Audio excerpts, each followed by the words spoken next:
ఎంతగానో ఎదురు చూస్తున్న పోస్టల్ జీడిఎస్ నుంచి అప్డేట్ అయితే వచ్చేసింది అనమాట. మరి ఎవరెవరు అప్లై చేసుకోవాలి, ఎలా అప్లై చేసుకోవాలి, application process and selection process, vacancy details, ఇలా కంప్లీట్ డీటెయిల్స్ అయితే ఈ వీడియోలో అయితే చూసేయచ్చండి. ఎంతగానో ఎప్పటి నుంచో ఈ పోస్టల్ జీడిఎస్ జాబ్స్ కోసం ఎదురు చూస్తున్నారండి. సో వాళ్ళందరికీ కూడా ఇది గుడ్ న్యూస్ అనే చెప్పుకోవచ్చు. సో వీడియో పూర్తిగా చూస్తే కంప్లీట్ డీటెయిల్స్ అయితే తెలుస్తాయండి. అండ్ మర్చిపోకుండా వీడియో చూసే ముందు ఒక చిన్న లైక్ చేసి అయితే వీడియో చూడండి. మీరిచ్చే ఒక చిన్న లైక్ వల్ల ఈ ఇన్ఫర్మేషన్ అనేది ఇంకా చాలా మందికి హెల్ప్ అయ్యే అవకాశం అయితే ఉంటుందండి.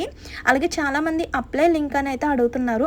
సో అందుకే వీడియో స్కిప్ చేయకుండా చూస్తే మీకు కంప్లీట్ డీటెయిల్స్ అనేది తెలుస్తాయి అనేది. ఎందుకంటే నేను వీడియో లాస్ట్లో వెబ్సైట్ అనేది క్లియర్గా రౌండప్ చేసి మరీ చూపిస్తున్నాను. సో ఎవరైతే పోస్టల్ జీడిఎస్ జాబ్స్ కోసం ఎదురు చూస్తున్నారో వీడియో కంప్లీట్ గా చూస్తే కంప్లీట్ డీటెయిల్స్ అయితే తెలుసుకోవచ్చు అనమాట. ఇంకా లేట్ చేయకుండా డీటెయిల్స్ లోకి అయితే వెళ్ళిపోదామండి. అండ్ ఇంకో విషయం, మన ఛానల్ ఎవరైనా కొత్తగా చూస్తున్నట్లయితే సబ్స్క్రైబ్ చేసుకోండి. ఇలాంటి మంచి మంచి నోటిఫికేషన్స్ అప్డేట్స్ అన్ని కూడా మీతో షేర్ చేస్తూ ఉంటాను. సో ఏపీ అండ్ తెలంగాణ నిరుద్యోగులకు పోస్టల్ డిపార్ట్మెంట్ నుంచి ఒక గుడ్ న్యూస్ అయితే చెప్పేసిందండి.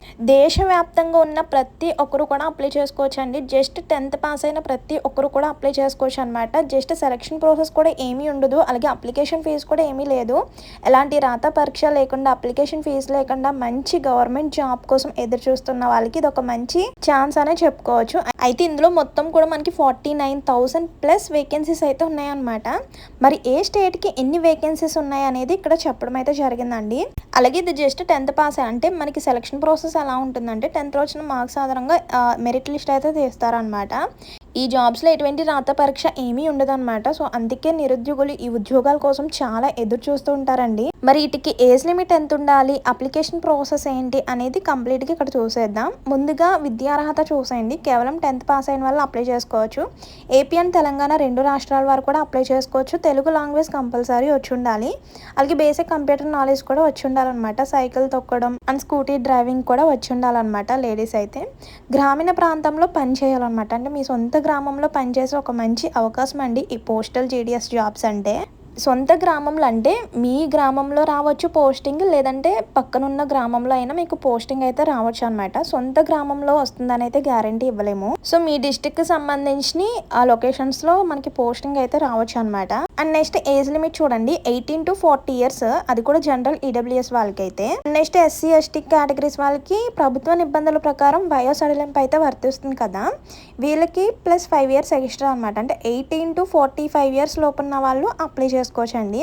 నెక్స్ట్ ఓబీసీ కేటగిరీ వాళ్ళు అయితే ప్లస్ 3 years, అంటే మ్యాక్సిమం మనకి 40 years వరకే కదా జనరల్ వాళ్ళకైతే. ఆ కేటగిరీస్ వాళ్ళకి ఓబీసీ వాళ్ళకి ప్లస్ 3 years అనమాట. అంటే 43 years లోపున్న వాళ్ళు కూడా అప్లై చేసుకోవచ్చు. ఇంకా స్టార్టింగ్ అయితే 18 ప్లస్ ఉండాలి. ఇంకా లాస్ట్గా ఫైనల్గా కేటగిరీ వైజ్ చూసుకుంటే జనరల్ 40 అండ్ SC ST వాళ్ళకి 45, ఓబీసీ వాళ్ళకి 43. సో ఇదనమాట ఏజ్ లిమిట్. అండ్ నెక్స్ట్ వచ్చేసరికి అప్లికేషన్ ఫీజు చూడండి. జనరల్ అండ్ ఓబీసీ వాళ్ళకి జస్ట్ 100 రూపీస్ అనమాట అప్లికేషన్ ఫీజు. అలాగే SC ST ఫీమేల్స్కి ఎటువంటి ఫీజు లేదండి.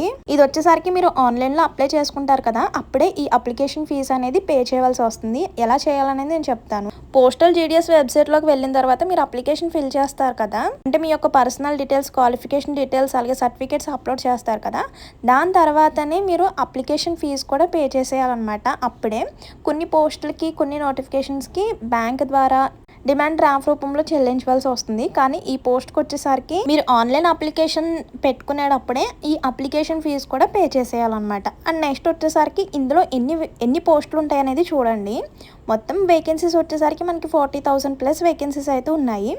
అందులో మనకి పోస్టుల వారిగా వేకెన్సీ డీటెయిల్స్ అయితే నెక్స్ట్ చూద్దాం. అందులో పోస్టులు వచ్చేసరికి BPM and ABPM and DAC అంటే 3 రకాల పోస్టులు అయితే ఉంటాయి అనమాట.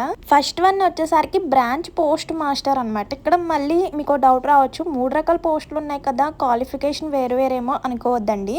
ఈ 3 రకాల పోస్టులకి కూడా జస్ట్ 10th పాస్ అయి ఉంటే సరిపోతుంది అనమాట. వీటి యొక్క శాలరీ చూడండి. ముందుగా బ్రాంచ్ పోస్ట్ మాస్టర్కి 12,000 నుంచి 29,380 రూపీస్ వరకు కూడా ఫర్ మంత్లీ శాలరీ అయితే ఉంటుందండి. నెక్స్ట్ వచ్చేసరికి అసిస్టెంట్ బ్రాంచ్ పోస్ట్ మాస్టర్ అలాగే డాక్ సేవక్, ఈ రెండింటికి కూడా శాలరీ సేమ్. 10,000 నుంచి 24,470 రూపీస్ వరకు ఫర్ మంత్లీ శాలరీ అయితే ఉంటుందన్నమాట. అసలు జీడిఎస్ అంటే మనకి 3 రకాల పోస్టులు అయితే ఉంటాయి. Branch post master, assistant branch post master, అలాగే డాక్ సేవక్. ఈ 3 పోస్టుల్లో మీరు పోస్ట్‌కి అప్లై చేసుకోవడానికి ఉండదు. మీరు అప్లికేషన్ పెట్టుకున్న తర్వాత మీ క్వాలిఫికేషన్ బట్టి మీకొచ్చిన పర్సెంటేజ్ మార్క్స్ ఆధారంగా మీకు ఏ పోస్ట్ ఇవ్వాలనేది వాళ్ళే డిసైడ్ చేస్తారనమాట. కొన్ని నోటిఫికేషన్‌లో మనకి నచ్చిన పోస్ట్‌కి అప్లై చేసుకోవడానికి ఉంటుంది. ఇక్కడ అలా ఏమీ ఉండదు. జస్ట్ అప్లై చేసేసుకోవడమే. సో వాళ్ళు మీకు సెట్ అయ్యే పోస్ట్ అనేది మీకు ఇస్తారనమాట. నెక్స్ట్ సెలక్షన్ ప్రాసెస్ వచ్చేసరికి పోస్టల్ జీడీఎస్ ఉద్యోగాలకు ఎలాంటి రాత పరీక్ష ఏమీ ఉండదండి. కేవలం అంటే సిస్టమ్ ద్వారా తీయబడిన మెరిట్ ఆధారంగా సెలక్షన్ అయితే చేస్తారండి. అంటే వచ్చిన అప్లికేషన్స్లో 10th మార్క్స్ బేస్ చేసి మనకి మెరిట్ లిస్ట్ అయితే తీస్తారనమాట. ఒక మెరిట్ లిస్టే కాదు, మనకి షెడ్యూల్ 1లో చూసారు కదా, merit list 1, merit list 2 and next 3rd merit list, 4th merit list ఇలా వచ్చినాయి కదా. ఇలా మనకి మెరిట్ లిస్ట్ ద్వారా మీ యొక్క నేమ్ అయితే ఇస్తారనమాట. ఒకవేళ మెరిట్ లిస్ట్ లో మీ నేమ్ ఉంటే కనుక అంటే మెరిట్ లిస్ట్ జీడీఎస్ పోర్టల్ ద్వారా మీరు రిజిస్ట్రేషన్ నెంబర్ ఎంటర్ చేసి మీ నేమ్ ఉందా లేదా అనేది చెక్ చేసుకోవచ్చు అనమాట. ఒకవేళ మీ నేమ్ ఉంటే కనుక ఫస్ట్ మెరిట్ లిస్ట్ ఓపెన్ చేసిన తర్వాత మీ నేమ్ ఉంటే మనకి ఒక 10 to 15 days వరకు టైం ఇస్తారు. అప్పుడు ఆ లోపులో మీ యొక్క డాక్యుమెంట్ వెరిఫికేషన్కి అయితే వెళ్ళాలన్నమాట. మీ యొక్క ఒరిజినల్ సర్టిఫికేట్స్ అన్నీ కూడా తీసుకొని ఎక్కడికి వెళ్ళాలి, ఏ ఆఫీస్కి వెళ్ళాలి అనేది కూడా మెరిట్ లిస్ట్లోనే క్లియర్గా మెన్షన్ చేస్తారనమాట. అప్పుడు డాక్యుమెంట్ వెరిఫికేషన్కి అయితే వెళ్ళాలి. సో ఇదనమాట మెరిట్ లిస్ట్ ప్రాసెస్ అయితే. అండ్ నెక్స్ట్ వచ్చేసరికి స్టేట్ వైజ్ ఎన్ని వేకెన్సీస్ ఇచ్చారు అనేది ఇక్కడ మనకి క్లియర్గా మెన్షన్ చేశారండి. దేశవ్యాప్తంగా అన్ని రాష్ట్రాల వారు కూడా అప్లై చేసుకోవచ్చు అనమాట. మనకి మెయిన్ ఎక్కువగా మన వీడియోస్ చూసేది ఏపీ అండ్ తెలంగాణ కాబట్టి ముందు ఏపీలో ఎన్ని వేకెన్సీస్ ఉన్నాయి అనేది చూద్దాం. స్టార్టింగే మనకి ఏపీ అని కనిపిస్తుంది కదా. ఏపీలో వచ్చేసరికి 1606 వేకెన్సీస్ అయితే ఇచ్చారండి. ఇప్పుడు స్టేట్ వైజ్ అయితే ఇచ్చారు.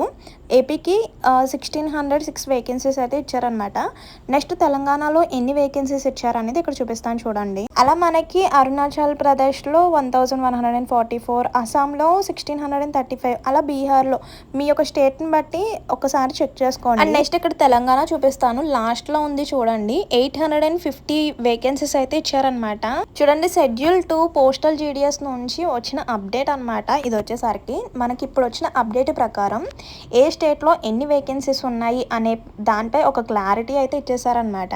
దీని గురించి ఇంతకుముందు అంటే జూలై 27th నుంచి ఆగస్ట్ 3rd వరకు కూడా మనకి వెరిఫికేషన్ అయితే కంప్లీట్ అయిందనమాట. సో దాని తర్వాత వచ్చిన అప్డేట్ అండి, స్టేట్ వైజ్ ఎన్ని వేకెన్సీస్ ఉన్నాయి అనే దానిపై అప్డేట్ అయితే వచ్చిందనమాట. మరి ఎలా అప్లై చేసుకోవాలి, ఏ వెబ్సైట్ ద్వారా అప్లై చేసుకోవాలి అండ్ కావాల్సిన డాక్యుమెంట్స్ ఏంటి అనేది కూడా తెలుసుకోండి. ఇక్కడ చూడండి హౌ టు అప్లై అని కనిపిస్తుంది కదా. సో వెబ్సైట్ అయితే అదే అనమాట. మీరు యాజ్ ఇట్ ఈస్ క్రోమ్లో సెర్చ్ చేయగానే నేను స్టార్టింగ్లో చూపించాను కదా postal GDS recruitment new notification అని వచ్చింది చూడండి, మీకు కూడా అలానే వస్తుంది హోమ్ పేజ్ అనేది. నెక్స్ట్ అక్కడ మనకి లాగిన్ ఆర్ రిజిస్టర్ అని కనిపిస్తుంది. ఫస్ట్ ఆఫ్ ఆల్ మీ యొక్క రిజిస్ట్రేషన్ అయితే కంప్లీట్ చేసుకోవాలి. ఆ రిజిస్ట్రేషన్ అనేది మీ యొక్క నేమ్, మొబైల్ నంబర్, ఈమెయిల్తో రిజిస్ట్రేషన్ అయితే కంప్లీట్ చేసుకోవాలన్నమాట. అప్పుడు మీ యొక్క రిజిస్ట్రేషన్ నెంబర్ అయితే జనరేట్ అవుతుంది. అది మాత్రం మర్చిపోవద్దు. సో దాంతోనే ఆ రిజిస్ట్రేషన్ నెంబర్తో మీరు లాగిన్ అయ్యి అప్లికేషన్ ఫామ్ ఫిల్ చేసి సబ్మిట్ చేయాలి. అలాగే అప్లికేషన్ ఫీజు కూడా పే చేయాలన్నమాట. ఇది ఇంకా మనకి అప్లికేషన్ స్టార్ట్ అవ్వలేదు కాబట్టి ఒక్కసారి ప్రాసెస్ తెలుసుకొని అండ్ ఏమేమి డాక్యుమెంట్స్ కావాలి అనేది కూడా తెలుసుకొని వెంటనే మీ యొక్క డాక్యుమెంట్స్ అండ్ సర్టిఫికేట్స్ అన్ని కూడా రెడీగా పెట్టుకోండి. ఇప్పుడు మనకి స్టేట్ వైజ్ వేకెన్సీ డీటెయిల్స్ ఇచ్చేసారు. అలాగే షెడ్యూల్ 2 త్వరలో రాబోతుంది అనే అప్డేట్ వచ్చేసింది కాబట్టి ఈ ఆగస్ట్ లాస్ట్లో అప్లికేషన్ అయితే స్టార్ట్ అవుతుంది అనమాట. ఇక్కడ చూడండి సర్టిఫికేట్స్ ఏమేమి కావాలి అనేది. First of all 10th mark list, next identity proof అంటే ఆధార్, పాన్ ఇలా అనమాట. Next caste certificate, PWD certificate, EWS certificate, transgender అయితే వాళ్ళకి సంబంధించిన certificate, date of birth proof. ఈ సర్టిఫికేట్స్ అన్నీ కూడా కంపల్సరీ మీ దగ్గర ఉండాలండి అప్లై చేసుకునే ముందు.